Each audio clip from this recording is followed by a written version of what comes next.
Welcome. In this video, we're going to be looking at properties of exponential and logarithmic functions. So your objective, I will be able to use properties to simplify, condense, and expand and rewrite exponential and logarithmic expressions. And really the focus is to be on logarithmic, but we'll also be looking at exponential just because it relates to logarithmic functions. All right, so remember that when you have inverses, so remember that if f of x and g of x are inverses, then f of g of x equals g of f of x, which equals x.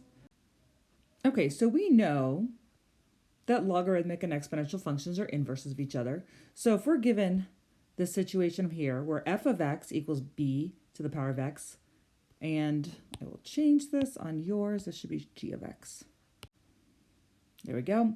Then we can use those inverse properties, the fact that they equal x, to write a couple properties here. So if I take our f of x function, which is b to the power of x, take out x and plug in our g of x function, right? So log base b of x, well, all of that is just going to equal x. Okay, same thing if I take my g of x function, which is log base b, and where there's an x, I'm going to take that out, put in a set of parentheses, and plug in my f of x function, which is b to the power of x. That is also going to equal x. So we're going to use that sometimes to simplify and to solve equations involving logarithmic and exponential functions. Let's put a box around that so we can clearly find that in our notes. We can also rewrite our exponential function as a log function and vice versa. Okay, so let's see how we get there. Now keep in mind that if I were to have, let's say 2x equals 10, right? That means I'm multiplying. And if I want to solve for x, I need to do the inverse, which would be to divide. So I'm going to divide by 2. So we divide. And then we've isolated the x, right? I'm going to do the same thing over here. I'm going to take my b to the power of x equals y. And I'm going to take the log of both sides, right? Because the inverse of b to the power of x would be log base b. So I'm going to take log base b and I'm going to apply it to both sides of my equation so that way it's still equal. So log base b of b of x, or b to the power of x, and then log base b y. Okay, so again, because of this property over here, because they're inverses, it's going to cancel these out and make them x, which is the same thing that's happening here, right? It cancels my 2's out, and I'm left with x. So now I have log b y. Okay, so sometimes we're just going to go from here to here, or vice versa, from here and rewrite it as this. But it's good to see where it comes from, so if you forget, you're able to recreate it again. So let's put that down here in a box. So we can write this, but it can be interchanged with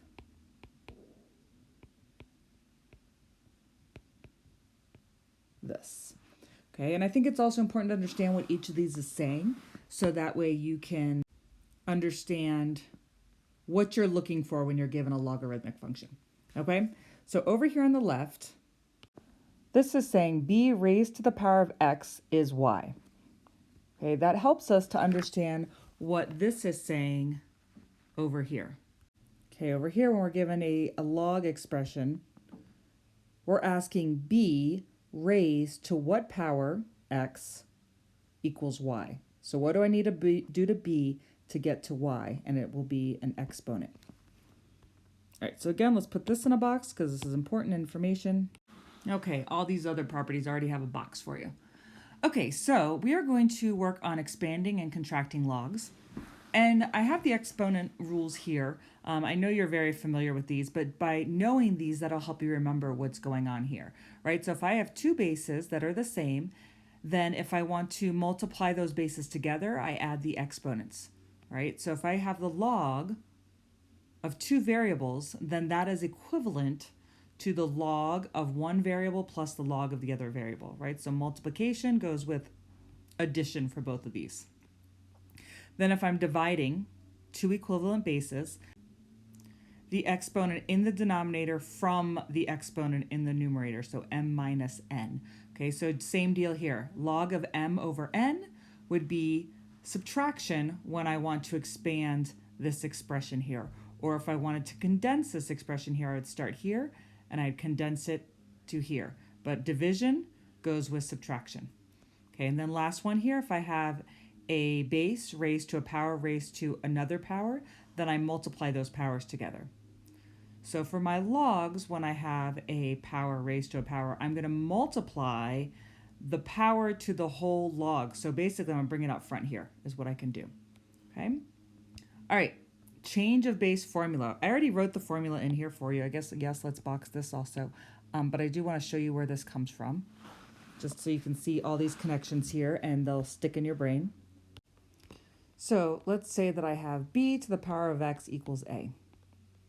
Okay, and I want to x. Well, the first thing I can do is take the common log from both sides.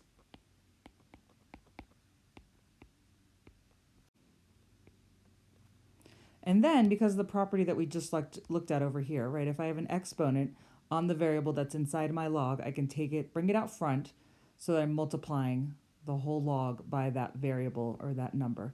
So I'm going to take my x, bring it out front. So now I have x times log b equals log a. Okay, I'm multiplying these two together. So to isolate the x, I'm going to divide. So I have x equals log a over log b. Okay, so we'll see what that's used for in just a little bit. But so you understand where it comes from, makes it a little bit easier to remember that these are equivalent. All right, last couple of properties. So if you have the same base and they're equal to each other, then that makes the exponents equal to each other. So that would mean that m must equal n. And then if we have the same log with the same base, right, again, that must mean that m equals n. So probably something that makes sense intuitively, but it's just good to see it and know that it is true. All right, so we're going to simplify some expressions here. And a lot of times you can use many properties to do this, right? So for instance, on number 1 here, well, right away I see that I have the inverse inserted inside of the function, right? So meaning if these two match, right, the base 6 and the 6 there, then this is just going to simplify to 3. It's that easy. Another way to think about this is if I were to rewrite this, right? If I were to take my log base 6, rewrite this as an exponential function, I would be saying 6 to what power, 6 to what power equals 6 to the power of 3. In this case, I wrote it as an exponential equation, and now because of the one-to-one saying that if the bases are the same, then the exponents must be equal, then I can confirm that it's x equals 3. Okay, so not necessary to do in two ways, but important to understand that all of these things are related. All right, taking a look at this one. Right now, I don't see that I have a matching base. So my immediate thought is let's go ahead and change this into an exponential equation and see if we can solve it from there or simplify it from there. So if I have 16, this is saying 16 to what power equals 2. Okay, so now I don't see that I have the same base, but what if I were to change this so that I do have the same base? So being that I have the base 2 over here, it would be helpful if I had the base 2 over here. So if I were to change 16, that would have to be 2 to what power? Well, 2 times 2 is 4, 4 times 2 is 8, 8 times 2 is 16, so that's to the 4th power, right? And that's raised to x equals 2, and I'm just showing an extra step here. But now I'm going to multiply the 4 and the x together. So 4x equals 2. Well, what's the power on 2? Well, that's 1.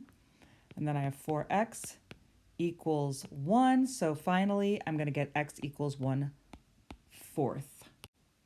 Okay, why don't you take a moment, pause this video, and see if you can simplify this expression yourself.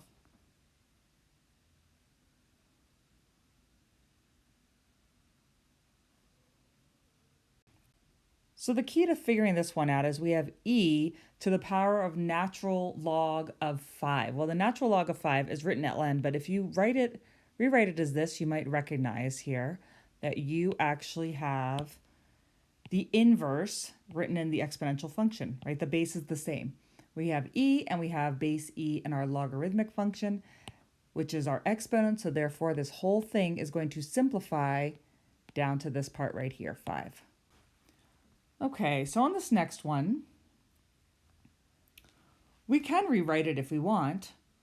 So we would have 5 to some power, we don't know what it is, equals 12.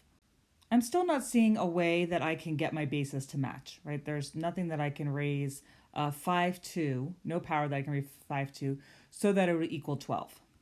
So when you can't use any of those fun properties, then you just need to use the change of base formula. And when you do that, you're going to end up with an approximate answer. So we could put this in the change of base formula and make this log 12 over log 5. All right, so now you'd have to get out your calculator and actually type in those values to come up with our approximate answer here. And I am getting approximately 1 point, I'm just going to go 2 decimal places, 1.54. It's also worth noting, guys, that you can use any base when you do this, right? So in this case, I'm using base 10, right, the common log. I could choose to use the natural log instead, right? So it's worth knowing that these properties, you can use any base you want. So go ahead, punch that in your calculator, see if you get the same thing. And again, you should get 1.54, and this is actually an approximate value. There we go. All right, so now let's look at expanding and contracting logarithmic functions. All right, so in this case, we have a condensed logarithmic expression, and we're going to expand it, right? So when we're multiplying two variables together, we can expand it by adding them.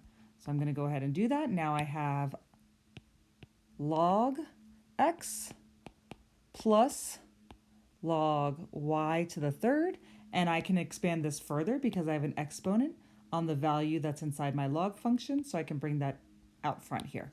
So this will then be log x plus 3 times the log of y. All right, here's another one we can expand. Right, so take a peek up here if you haven't remembered these yet. But I see that I have some dividing going on inside of my log function, so I'm going to pull this apart or expand it by subtracting. So now I have the natural log of cubed root of q minus, because the denominator is going to be the part that you subtract,